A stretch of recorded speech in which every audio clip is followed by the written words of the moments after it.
கூச்சேங்கில் K மார்ட் விற்பனை நிலையத்தில் petrol குண்டு வீசப்பட்டது.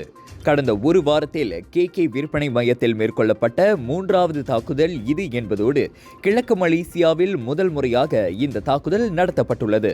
கூச்சேங்கில் உள்ள கே மார்ட் விற்பனை நிலையத்தில் இந்த தாக்குதல் நடத்தப்பட்டதை கூச்சேங் போலீஸ் தலைவர் அஸ்மோன் பஜா உறுதிப்படுத்தினார்.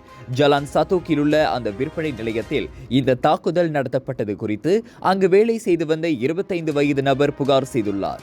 அந்த விற்பனை நிலையத்திற்கு வெளியே வைக்கப்பட்டிருந்த சில பெட்டிகளின் மீது மண்ணெண்ணெய் நிரப்பப்பட்ட போத்தல் வீசப்பட்டதாக புகார்தாரர் கூறியதாக அஸ்முன் பாஜா வெளியிட்ட அறிக்கையில் தெரிவித்தார். கடந்த வாரம் பேரா பீடூரில் உள்ள கே மார்ட் மற்றும் பஹாங் குவான்தானில் உள்ள கே மார்ட் வர்த்தக நிலையங்களில் பெட்ரோல் குண்டுகள் வீசப்பட்டன. மார்ச் 26ஆம் தேதி பீடூரில் உள்ள கே மார்ட்டில் வீசப்பட்ட பெட்ரோல் குண்டு வெடிக்கவில்லை.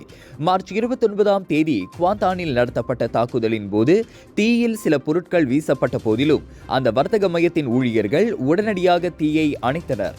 பண்டார் சன்வேயில் உள்ள தனது வர்த்தக மையத்தில் அல்லாஹ் என்ற பதத்தை கொண்ட காலுறைகள் கண்டுபிடிக்கப்பட்டதை தொடர்ந்து கே மார்ட் வர்த்தக மையம் சர்ச்சைக்குள்ளானதோடு நாடு தழுவிய நிலையில் அந்த வர்த்தக மையத்தை புறக்கணிக்கும்படி அம்னோ இளைஞர் பிரிவு கோரிக்கை விடுத்தது.